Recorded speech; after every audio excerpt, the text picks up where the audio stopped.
Donc, la chose.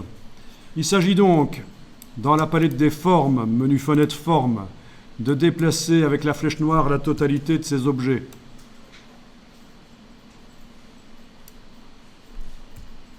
De dire que c'est une forme artistique. OK. De vérifier qu'au niveau du paramètre, c'est déjà bon, le sens de construction de la forme. OK. De cliquer à côté, de prendre le pinceau. La brush doit être activée, elle l'est. Tiens, je vais double-cliquer pour la renommer tant que j'y suis.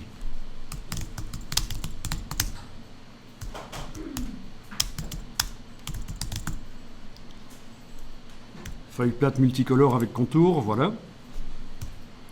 De faire un trait. Alors. Oui, on a un petit problème avec la brush. Vous l'avez eu aussi le problème? Ah, on va voir ce qui se passe ici. Pourquoi est-ce qu'au démarrage, c'est un peu pourri comme ça? C'était pas prévu que ce soit comme ça. Ok, c'est pas grave. J'avais pas prévu. Vous ne l'avez rien dit. Vous n'avez pas dit que ça foirait. Ça ne l'a pas fait chez certains parmi vous? Ok. Je vérifie en mettant à jour la brush, mais à mon avis... Ouais, ça ne se voit pas ici.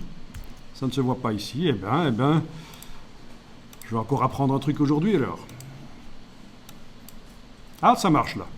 Bon, je sais pas, j'avais peut-être pas bien sélectionné toutes les feuilles. J'ai resélectionné avec la flèche noire. J'ai englobé. J'ai ramené ça avec la touche Alt pour mettre à jour ceci. Et apparemment, on dirait que ça ne le fait plus. Voilà, parfait. Bon. Ok, je sélectionne n'importe lequel de ces contours qui servent de support à la brush. Je fais un CTRL-C, donc c'est commande C sur le Mac, bien sûr. Je vais dans, ici, l'ours. Je colle. La brush est inclue, elle est ajoutée à la palette des formes de l'ourson. Je supprime cette brush, touche suppression. Je sélectionne les formes de l'ourson en englobant avec la flèche noire, par exemple. J'applique la brush que je viens de coller, de transférer. La voilà. Je clique à côté. Je double-clique sur elle. Avec la case aperçu cochée, je modifie la largeur ici, de manière à obtenir quelque chose qui me convient. OK. Appliquer au contour. C'est bien les feuilles avec les contours. C'est pas génial parce que ça s'étend sur tout. Il y a la suite du cours qui va vous montrer qu'on peut améliorer ça, bien sûr. Pour l'instant, c'est un peu foireux. Il y a plein de choses encore à faire sur cet ourson pour que ça s'améliore. Mais techniquement, voilà, ça fonctionne. OK.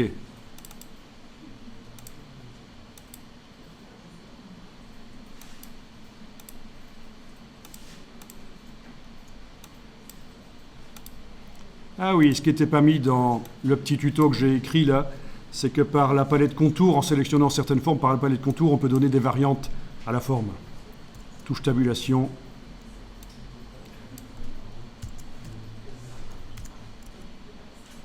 Voilà. CTRL Y, clic, Shift-clic, Shift-clic. Voilà, ces trois formes-là, par exemple, CTRL Y, je vais les faire un peu plus petites.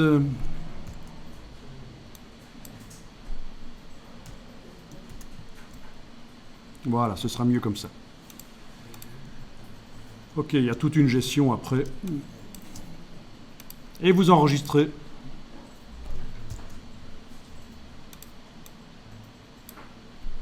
Donc voilà, c'est un logiciel qui a quand même 25 ans. Ah oui, hein, si vous allez dans le menu Aide à propos de Illustrator sur le PC ou sur le Mac, Illustrator à propos d'Illustrator, vous voyez qu'il est apparu en 1987. Je ne vais pas vous faire l'affront de dire à quel moment il a commencé à être enseigné dans les écoles. Mais Non, dans les écoles américaines, il a été vite enseigné, au Canada aussi, mais après, c'est une autre histoire. Mais quoi qu'il en soit, au début, dans Illustrator, ce qu'on faisait, c'était relativement infographique comme résultat. Et puis, il y a la palette aspect, les brushes qui sont arrivés au fur et à mesure que Illustrator et surtout la puissance des ordinateurs a évolué. Et aussi le rachat par Adobe de la marque Macromedia.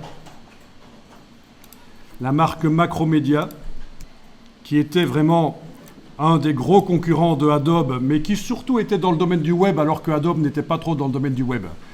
Adobe a racheté à un certain moment cette boîte, ça a été vraiment le désespoir pour ceux qui utilisaient Macromedia et qui détestaient Adobe, puisque voilà, c'est un peu comme Substance, hein. Il y a plein de gens qui utilisaient Substance pour être dans l'histoire plus récente, fin des années, début 2020, plein de gens qui utilisaient Substance et qui détestaient Adobe. Ils sont un peu mal maintenant, vu que ça a été racheté. Voilà. Et alors, parmi les produits de Macromedia, il y avait un logiciel qui était vraiment le concurrent de Illustrator, c'était Freehand, avec des technologies vraiment différentes de Illustrator. Et donc, du coup, l'équipe de développement de Freehand a rejoint l'équipe de développement de Adobe pour Illustrator. Et ça explique aussi que de nouvelles manières de faire dans Illustrator sont apparues à un certain moment. Voilà en gros l'histoire. Voilà, Freehand avait vraiment des choses en plus que Illustrator n'avait pas. Notamment, c'était plus naturel comme logiciel vectoriel. Le résultat avait l'air d'être plus fait à la main.